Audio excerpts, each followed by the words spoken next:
Yo, what's good, everybody? This is Vinnie, and I'm with my lovely co-host, Jodi. Okay, so welcome to Culture Lounge, where we discuss these topics that are going on in this crazy-ass world from I would like to say, a raw intelligence perspective. Unfiltered, uncompromising. That means we say pretty much whatever the fuck we want. So, let's go ahead and get into it.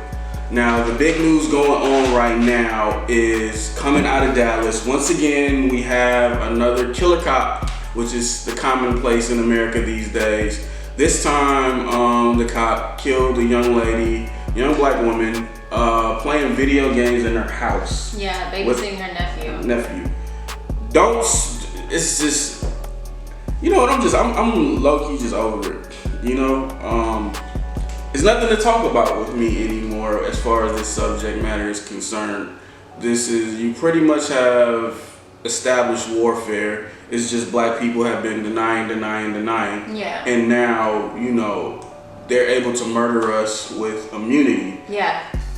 It's nothing to discuss anymore at this point. And immunity, and, you know, partially given that we're giving out, you know, people, I don't know why this culture of, and this only, you know, even with a portion of this, I wonder, I'm just like, how do y'all only seem to find, because to think that all black people are that just like, you know, are just docile and just gonna go with the flow, and just to think that some people, not to say that we move around and we're violent people. History has shown us that we are literally the most non-violent group of people that have ever walked this planet. Right.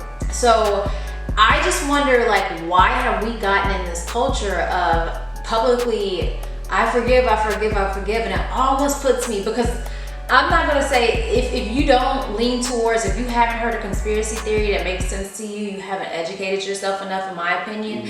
And it just comes to a point to me saying, like, how do the police keep absolutely finding individuals who, I love you, killed one of my family members?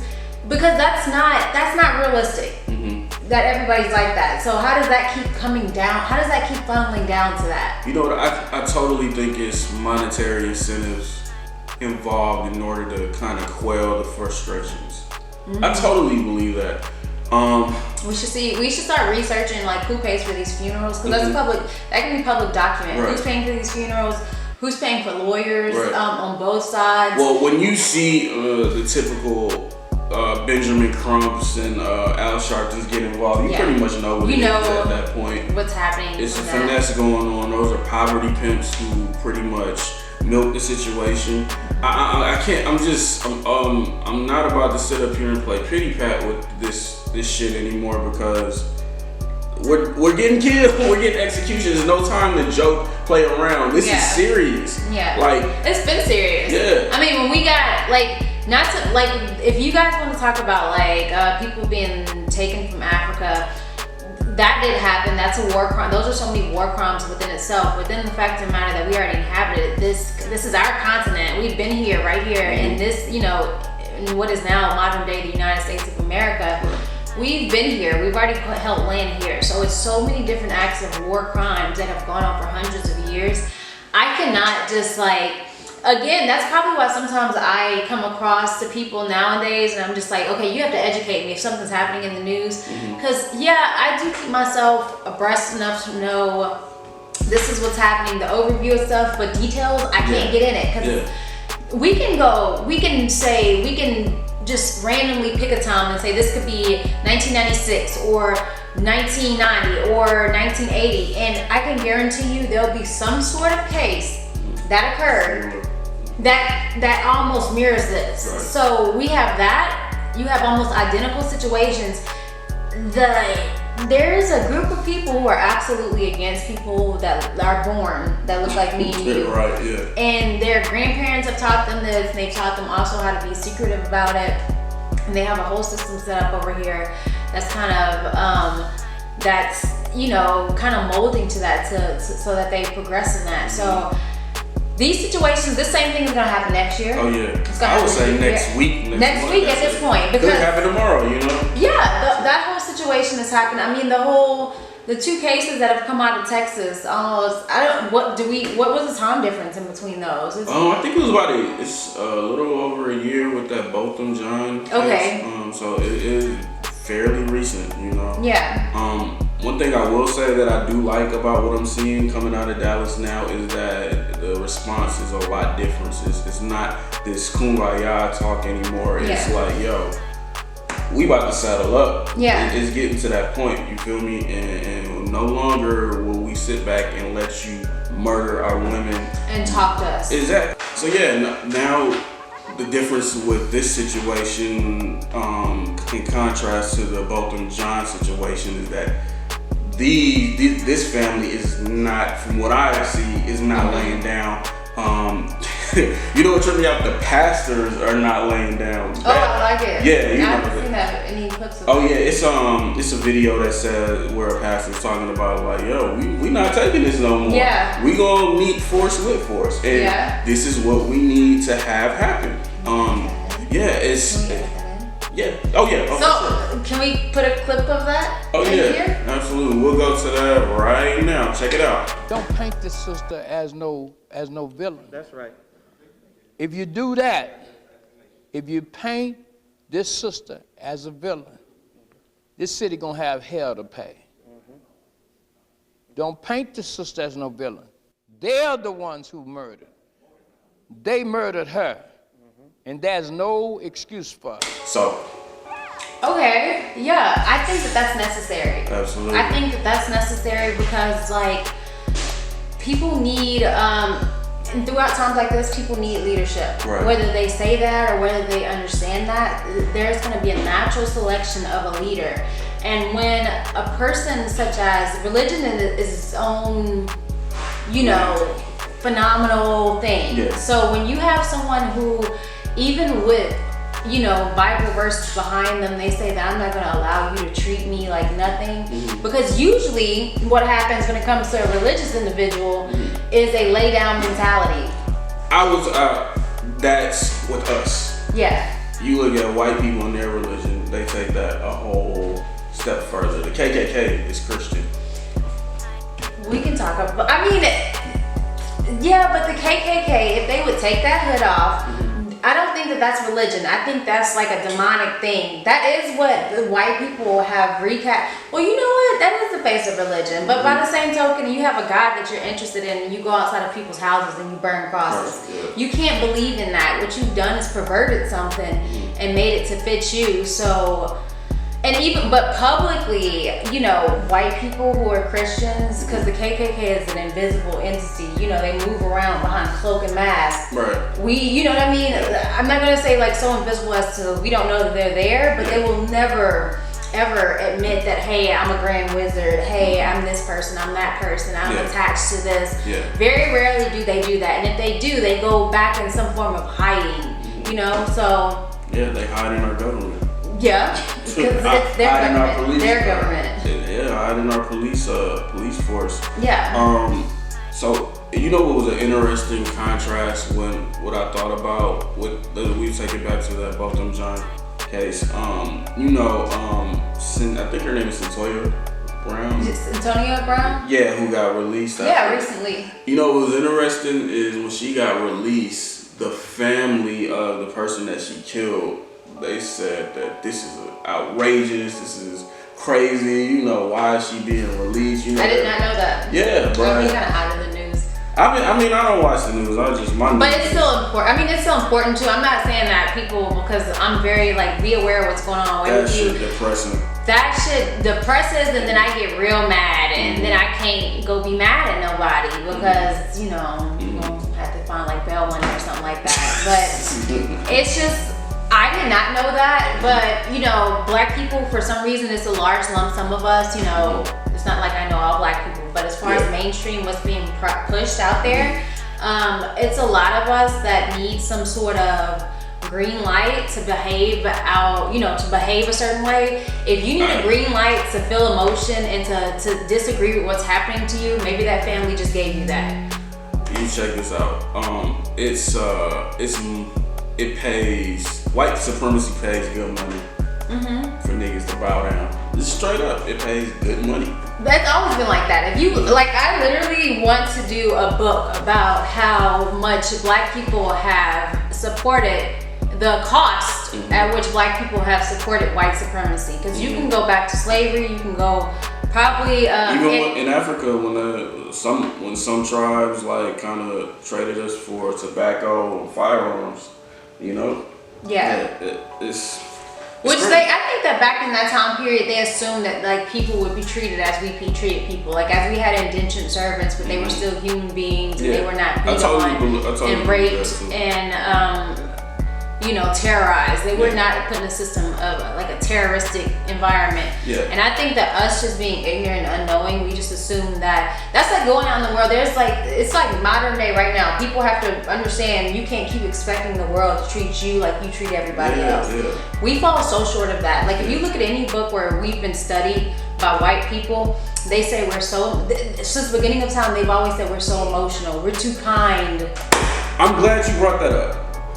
This is, damn, I don't know if I should say this because I'm like, fuck it, whatever. So, I was working on, but damn, I shouldn't have said that. I'm gonna bleep that out. But I was working on a show yesterday, and I was riding in the car with some of the execs, and they happen to be Caucasian, and the way that they were talking about us. How was that? It was like, I'm like, motherfucker, see, I'm in the car. I'm the only black person in the car. But they were talking like, oh God, they were so loud and oh God, this is so excruciating. I can't stand doing this type of stuff. Oh my gosh. I wish next time we should ratchet it up and have them fight each other with pillows with 40 ounces in it. I was like, yo, really? But this is not a surprise to me because working in Hollywood the past 15 years, that's how they see black people. It's a money stamp. It's a money stamp. I'm going to use you. Whites will always see, you know, and whoever needs to be offended or feel special about this. Fuck that. That's why we talking about because shit. Your grandmother decided to go, you know, have a baby with somebody who probably still didn't respect her. Like, you feel however you need to feel about that. But like, even with that, like, white people will always, because we are so like emotional. If we assume that white people see us as anything besides like a capital gain, I don't understand how a black person could feel like a white person could potentially see them as anything beyond that when we've always been treated a very specific way. Subservient. Black people are always talking about love, just love. And who keeps coming out with these slavery movies every year? Who keeps killing us like in our homes when we're asleep with our family? Who's the aggressor in all these situations? So it's very, very consistent behavior. They've been always consistent. Right. I almost damn near, like, I hate to say this because it's gonna have to be a whole nother show, you know, in itself, but we are the problem when it comes to white people. Like, I agree. Because you can't ask a person to move, or a thing to move outside of its natural self, to be anything more than what it's always been.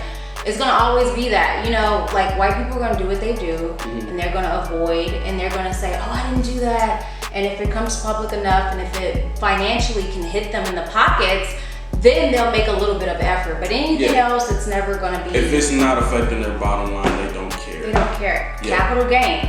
And that's one thing I've learned. That's why I'm not interested in being validated by them. I'm not interested in joining their power structures. I'm not interested in doing anything. I'm only interested in empowering us. Like, man, I have to say, like, we talked about this earlier, but going to Tyler Perry Studios. Man, like, working in this industry 15 years, I've only ever been surrounded by, you know, Caucasians in power positions in this industry. But seeing that, like seeing those sound stages that said Oprah Winfrey sound stage. Will Smith. I mean, I was just like, I'm like emotional. And there's not even my name on there. You know what I'm saying? But I like that because Tyler is self-made and he created his own lane to where he doesn't need them. They need him. And that's all I ever preach. That's all I ever talk about and want to do. That's how, in my eyes, from a economic standpoint, how you defeat white supremacy. Physically, I think should we go there? Should we talk that shit? That's a whole nother video. You ready for the government to That's a whole nother video. I'm already short. That's why I got my computer blocked off because It's serious. It's a whole nother video. Right, we have to do that with all the Apple products. Okay. You know? Yeah. I think it's something you just said that just kind of like was a big thing for me, and I think it's the reason why like I homeschool my children. I think it's the reason why I'm so particular and why my daughter has to get a specific kind of Barbie doll, and I'm particular about going through gifts or like people can say my children have a sheltered life, and I'm okay with that. Yeah. You said something. You said I felt so good just seeing those other names on a building. Yeah. Why did you feel so good? It was us. I saw myself. Like, you know. So that's the point, right? Yeah. So we talk so much about like, you know, television being televised, being, you know, like being told what to think or whatnot. Yeah. Because like I've wondered for so many times, I'm like, why do we have this image of Caucasians like they're so innocent? And it's 100% what's being broadcast to us. Being able to see a specific kind of figure or a specific kind of individual in the limelight, it creates a mindset, it creates a complex, it creates a way in which people are treated, a way in which other people feel like they need to be treated. And I say, perspective is so important. It's so important for our children that our children stop. The only time, I remember growing up in Mississippi, the only time I saw a black person was on 6 o'clock news when we had done something wrong and we were going to jail. And every other grand TV show, everything like the Golden Girls, Bewitched, every phenomenal woman was some white woman with her white daughter who, and I never saw anybody who looked like me. And the few times I did see somebody who looked like me, they were usually doing cleaning something or grooming something. That stuff absolutely matters. If you don't think the white and the Jewish community are not doing that on purpose, you need to pay attention more. It's creating something like, and that's why even with Tyler Perry, I don't necessarily always agree with Tyler Perry's roles. And have I gone to every movie? No, but that doesn't matter.